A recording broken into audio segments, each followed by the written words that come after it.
आखिर औरत का वह कौन सा अंग बेशर्म होकर दबाने या चूसने से अचानक अपार धन की प्राप्ति होती है? लोग औरत का कौन सा अंग दबा और चूस कर अमीर बन जाते हैं? जो भी मनुष्य औरत का यह अंग दबाता या चूसता है, उसके घर में सदा मां लक्ष्मी का वास रहता है और मां लक्ष्मी की कृपा सदैव बनी रहती है। तो दोस्तों, आज की इस वीडियो में हम बताएंगे औरत का वह कौन सा अंग जिसे हर पुरुष को दबाना या चूसना चाहिए। दोस्तों, एक बार की बात है, एक गांव में शिव नाम का व्यक्ति रहता था। वह अपनी पत्नी से बहुत ज्यादा परेशान था, क्योंकि उसकी पत्नी बात बात पर हमेशा उसे ताना मारा करती थी। तुम्हारे पास है ही क्या, घर में खाने तक को कुछ नहीं है। दोस्तों, उसके घर में बिल्कुल कंगाली छा गई थी। एक भी रुपया नहीं था और उसके घर में खाने के लिए अन्न का एक दाना तक नहीं था। दोस्तों, एक तो घर में खाना नहीं, ऊपर से पत्नी का ताना। वह बहुत परेशान हो गया। उसे समझ नहीं आ रहा था मैं क्या करूं। एक दिन की बात है, शिव अपने घर से एक सुनसान रास्ते पर निकल गया। वह उस सुनसान रास्ते पर चल ही रहा था कि उसे एक साधु तपस्या करते हुए दिखाई दिए। वह उनके पास जाकर बैठ गया। जब साधु ने अपना तप खत्म किया तो शिव उनके सामने रोने लगा। साधु ने शिव से कहा, पुत्र, तुम्हें क्या दिक्कत है? तुम क्यों रो रहे हो? आखिर तुम्हें क्या परेशानी है? तब शिव ने साधु महाराज से कहा, हे महाराज, मेरी एक पत्नी है जो कि मुझे रोजाना ताना मारती है। मैं गरीब हूं तो मैं क्या करूं? कितना भी कुछ कर लूं लेकिन धन कमा ही नहीं पाता हूं। अभी तक एक छोटा सा धंधा था, वह भी पत्नी के क्लेश की वजह से चौपट हो गया। वह दिन रात मुझसे झगड़ा करती है। अब तो मैं दाने दाने के लिए परेशान हो गया हूं। हमारे घर में खाने के लिए कुछ भी नहीं है, इसके अलावा पहनने के लिए वस्त्र भी नहीं है। लेकिन मैं अपनी पत्नी को समझता हूं कि वह मुझे ताने ना मारे, मुझसे झगड़ा ना करे, लेकिन वह बिल्कुल भी नहीं मानती साधु जी। इसी वजह से मैं बहुत ज्यादा परेशान हूं। इसी वजह से मैं घर छोड़कर यहां आया हूं। वह साधु जी कहते हैं, रो मत बेटा, मैं तुम्हें यह काम बताने जा रहा हूं। तुम्हें औरत का सिर्फ यह अंग बेशर्म होकर कर दबा या चूस लेना है। अचानक तुम्हारे घर में धन की प्राप्ति हो जाएगी। तुम देखते ही देखते अमीर बन जाओगे। साधु जी कहते हैं, जो भी पुरुष औरतों का यह अंग दबाता या चूसता है, उसके घर में कभी भी धन की कमी नहीं रहती है और ना ही उसके घर में लड़ाई होती है, या जो भी व्यापार करता है उसमें हमेशा तरक्की होती है। साधु जी ने कहा, अब मैं तुमको औरत का वह अंग बताने जा रहा हूं। इसे ध्यान से सुनना और अपने जीवन में इस पर जोर करना। तब शिव साधु जी महाराज की बातें बहुत गौर से सुनता है और कहता है, जितना जल्दी हो सके मुझे यह बता दो। दोस्तों, तभी साधु जी महाराज उस आदमी को एक कहानी सुनाते हैं और बताते हैं, एक नगर में एक किसान रहता था। उसके बहुत सारे खेत थे जिस पर वह दिन रात मेहनत करता था। उसके घर में किसान और उसकी पत्नी रहा करते थे। उस किसान और उसकी पत्नी ने आपस में बहुत ज्यादा प्रेम था। उसके घर में किसी भी प्रकार की लड़ाई झगड़ा या क्लेश नहीं होता था। इसी वजह से उसके घर में सदैव मां लक्ष्मी का वास रहता था और उसके खेतों में इतनी ज्यादा पैदावार होती थी कि वह दिन प्रतिदिन और अमीर होता जा रहा था। उस किसान और उसकी पत्नी ने इतना प्रेम था कि आसपास के लोग उन्हें देखकर जल जाया करते थे। धीरे धीरे उसके पूरे गांव के लोग जान गए, किसान और उसकी पत्नी में बहुत ज्यादा प्रेम है। धीरे धीरे यह बात उस नगर के राजा तक पहुंच गई। दोस्तों, किसान और उसकी पत्नी की बात जब राजा के पास पहुंचती है तो राजा भी उसके प्रेम की काफी ज्यादा तारीफ करते हैं। वह सभी से बताते हैं कि हमारे नगर में एक किसान और उसकी पत्नी रहते हैं, जिनमें कभी भी लड़ाई झगड़े नहीं होते हैं। उन दोनों में आपस में इतना प्रेम है कि मैंने ऐसा अपनी जिंदगी में कभी भी नहीं देखा। एक बार की बात है, राजा पूरे नगर में डिंडोरा पिटवाते हैं कि इस नगर में जितने भी लोग हैं वह सभी अपने घर में घी का दिया जलाएंगे। राजा की पत्नी पूछती है कि आप ऐसा क्यों कर रहे हैं? सबके घर में घी का दिया क्यों जलवा रहे हैं? राजा अपनी पत्नी की बात सुनकर कहते हैं, दीपक प्रेम की निशानी होता है। जिसके घर में घी का दीपक जलता है उसके घर में सदैव प्रेम बना रहता है। और मैं चाहता हूं कि जो प्रेम किसान और उसकी पत्नी के घर में है वह हमारे पूरे नगर में रहे, पति और पत्नी के बीच। इसीलिए मैं हर घर में दीपक जलवाना चाहता हूं। दोस्तों, राजा के सैनिक जाते हैं और हर जगह नगर में ढोंढी पीट देते हैं और कहते हैं सभी के घर में रात भर घी का दीपक जलाना चाहिए। दोस्तों, राजा की बात मानकर सभी नगरवासी अपने घर में दीपक जला देते हैं। लेकिन जैसे ही आधी रात होती है सभी के घर के दीपक बुझ जाते हैं, लेकिन किसान के घर का दीपक वैसे ही जलता रहता है। दोस्तों, दीपक हमेशा किसान की पत्नी जलाती थी, लेकिन उसकी बात नहीं मानती थी। वह हमेशा अपनी मनमानी करती थी। उसका जो भी मन करता था वह वही काम करती थी। लेकिन किसान को इस बात से कोई भी दिक्कत नहीं होती थी, क्योंकि किसान बहुत समझदार था। किसान सोचता था, यदि मैं अपनी पत्नी को रोक टोक करूंगा तो घर में बेवजह ही लड़ाई झगड़ा होंगे। इसी वजह से कई चीजें किसान अपनी पत्नी की ये बातें अनदेखा करता था।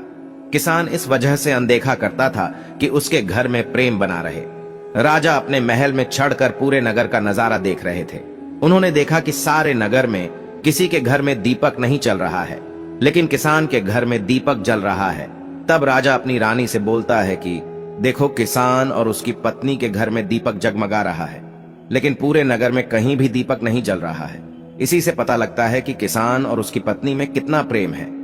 तब राजा की पत्नी राजा से बोलती है कि जो किसान और उसकी पत्नी में प्रेम है वह किसान की पत्नी की वजह से है, और इसी वजह से उसके घर में इतना ज्यादा प्रेम है।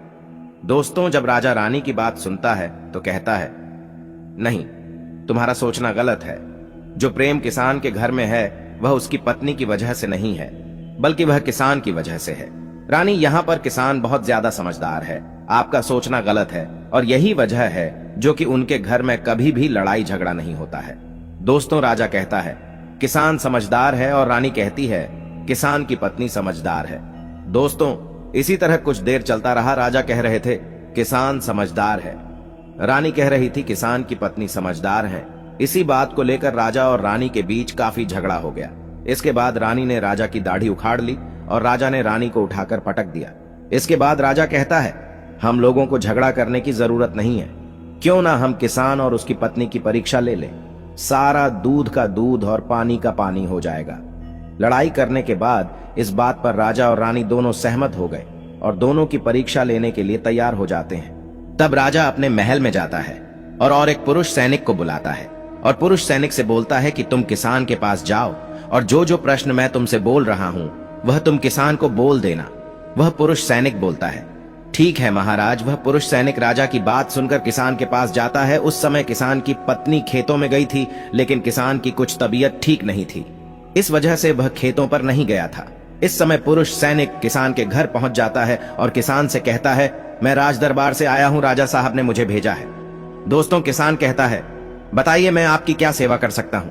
आप बैठ जाइए, मैं आपके लिए पानी लेकर आता हूं। तब वह सैनिक बोलता है कि नहीं, तुम कुछ भी मत लाओ, मैं राजा का सैनिक हूं, बस आपके पास राजा का समाचार लेकर आया हूं। तब किसान कहता है, ठीक है सैनिक, आप मुझे बताओ राजा साहब ने मेरे लिए क्या समाचार भेजा है। सैनिक कहता है, किसान, राजा साहब ने यह बोला है कि यदि तुम अपनी पत्नी को छोड़ देते हो तो राजा जी आपको बहुत सारे हीरे जवाहरात और साथ में तुम्हारे जमीन से 2 गुना ज्यादा जमीन राजा जी आपको गिफ्ट में देंगे। इसके अलावा राजमहल का आधा हिस्सा भी आपको दिया जाएगा। लेकिन जो किसान ने जवाब दिया वह सुनने लायक है। किसान ने कहा, राजा जी अपना पूरा राजमहल मुझे क्यों ना दे दे, लेकिन मैं अपनी पत्नी को नहीं छोड़ूंगा। जाओ और अपने राजा से कह दो। किसान ने ऐसा कहा है। सैनिक जाता है और राजा को सारी बातें बताता है। इस समय रानी वहां पर सैनिक की बात सुन रही थी। सुनने के बाद रानी ने कहा, आपने किसान की तो परीक्षा ले ली, लेकिन किसान की पत्नी की परीक्षा नहीं ली है। इस तरह से हम कैसे पता कर सकते हैं कि कौन समझदार है। इसके बाद रानी ने कहा, अब मैं भी किसान की पत्नी की परीक्षा लेना चाहती हूं। जब दोनों की परीक्षा हो जाएगी तभी पता चलेगा कि कौन समझदार है। फिर रानी ने भी एक सैनिक बुलाया और कहा कि मेरी बात किसान की पत्नी को बोलना और याद रखना, यह बात तभी बताना जब किसान वहां पर ना हो। सैनिक ने पूछा कि रानी क्या बात बतानी है, वह तो बताओ। तो रानी ने सैनिक को सारी बात बता दी। सैनिक किसान के घर जाता है और उसके घर में आवाज लगाता है तो उसके घर से किसान की पत्नी निकल कर आती है और कहती है, बताओ क्या हुआ, क्यों ढिंढोरा पीट रहे हो। तो सैनिक ने कहा कि राजमहल से आया हूं, मुझे रानी ने भेजा है। किसान की पत्नी ने कहा, बताओ किस लिए आए हो। तब सैनिक ने कहा, रानी ने बोला है, यदि तुम अपने पति किसान को मार देती हो तो आपको बहुत सारे हीरे जवाहरात रानी आपको देंगी और साथ में राजमहल का आधा हिस्सा भी आपको मिलेगा। इसके अलावा जितनी भी आपकी जमीन है वह तो आपकी रहेगी ही, लेकिन उसकी 2 गुना जमीन भी रानी आपको देगी। यह बात सुनकर किसान की पत्नी तैयार हो जाती है। कहती है, ठीक है, यदि मुझे इतना कुछ रानी साहिबा देंगी तो मुझे मंजूर है, मैं अपने पति को मार दूंगी। तब सैनिक पूछता है कि रानी को कैसे पता चलेगा कि आपने अपने पति को मार दिया है। तभी किसान की पत्नी बोलती है, मेरे घर में जो दीपक जल रहा है, जब मैं किसान को मार दूंगी तो उसे बुझा दूंगी, तभी आपको पता चल जाएगा कि मैंने किसान को मार दिया है। अब सैनिक किसान की पत्नी की बात सुनकर राजमहल जाता है और रानी को सारी बात बताता है। किसान की पत्नी की बात सुनकर रानी बहुत अचंभित हो जाती है। राजा और रानी को स्त्री जात से नफरत होने लगती है। उसी समय राजा अपने नगर के सभी लोगों को बुलाता है और कहता है कि मैं चाहता हूं कि मेरे और मेरी पत्नी की वजह से किसान की जान न जाए। तुम लोग ऐसा करो, उस किसान के घर जाओ और सारी बातें बता दो और उस किसान को बचा लो, वरना किसान की पत्नी उसे मार देगी। इधर सैनिक किसान के घर जाते हैं और सोचते हैं कि किसान की पत्नी किसान को रात में मारेगी और दिया बुझाएगी। इससे पहले ही हम किसान के घर में पहुंच जाते हैं और किसान को बचा लेते हैं। दोस्तों, जैसे ही राजा के सैनिक किसान के घर पहुंचते हैं तो देखते हैं कि किसान तो मरा पड़ा हुआ है। तो सैनिक किसान की पत्नी से बोलते हैं कि तुमको तो किसान को रात में मारने के लिए बोला गया था, लेकिन आपने अभी किसान को क्यों मार दिया? तब वह किसान की पत्नी बोलती है कि किसान को तो मुझे मारना ही था, रात में तो मुझे सिर्फ दिया ही बुझाना था, इसलिए किसान को तो मैंने दिन में ही मार दिया है। सभी सैनिक तुरंत ही किसान के घर से दौड़े दौड़े जाते हैं और राजा रानी को सारी बातें बताते हैं। राजा और रानी क्रोध से आगबबूला हो जाते हैं। इसके बाद राजा और रानी किसान की पत्नी को बंदी बनाकर लाने के लिए अपने सैनिक से कहते हैं। सैनिक जाते हैं, किसान की पत्नी को बंदी बनाकर ले आते हैं। राजा किसान की पत्नी से पूछता है, ऐसा तुमने क्यों किया? तुम लालची औरत हो, तुम्हें पैसों से प्यार है। तभी किसान की पत्नी ने जवाब दिया और बताया कि मुझे तो किसान को पहले ही मारना था, वह तो मैं कोई बहाना ढूंढ रही थी, क्योंकि किसान की आदत बहुत खराब थी, वह मेरे साथ बहुत खराब व्यवहार किया करता था। तो राजा ने कहा, ऐसा क्या करता था किसान? तो किसान की पत्नी ने जवाब दिया, वह मेरे नाक का ऊपरी हिस्सा अपनी उंगली से हमेशा दबाया करते थे। इसके अलावा किसान एक काम और मेरे साथ करता था, वह किसान मेरे कान का पिछला हिस्सा अक्सर अपनी जीभ से स्पर्श किया करता था। राजा ने पूछा, यह बताओ, जब आप लोग गरीब थे तब क्या किसान आपके साथ यह काम करता था? तो किसान की पत्नी बोलती है, नहीं महाराज, तब ऐसा नहीं करता था। तब राजा ने कहा, मैं समझ गया कि किसान ऐसा क्यों करता था। उसी समय साधु जी ने शिव से पूछा, तुम्हें कुछ समझ में आया औरत का कौन सा अंग दबाने तथा चूसने से लोगों को अचानक धन की प्राप्ति होती है? तो शिव ने कहा है, साधु जी, मुझे अभी समझ में नहीं आया। तभी साधु जी कहते हैं, अगर अभी समझ नहीं आया तो मैं फिर से आपको बताता हूं। किसान अपनी पत्नी के साथ पहला काम करता था, वह है उसके नाक के ऊपरी हिस्से को अपने उंगली से दबाता था। तो जिस भी मनुष्य के घर में पैसों की किल्लत है, उसे अपनी उंगली से औरत के नाक के ऊपरी हिस्से को जरूर दबाना चाहिए। दोस्तों, औरत के नाक के ऊपरी हिस्से को बहुत शुभ माना जाता है। इसी वजह से जो यह काम करता है वह हमेशा धनवान पुरुष बन जाता है। दूसरा काम है, जो भी पुरुष औरत के कान का पिछला हिस्सा अपने जीभ से स्पर्श करता है, उसके किस्मत के द्वार खुल जाते हैं, उसे अचानक धन की प्राप्ति होती है।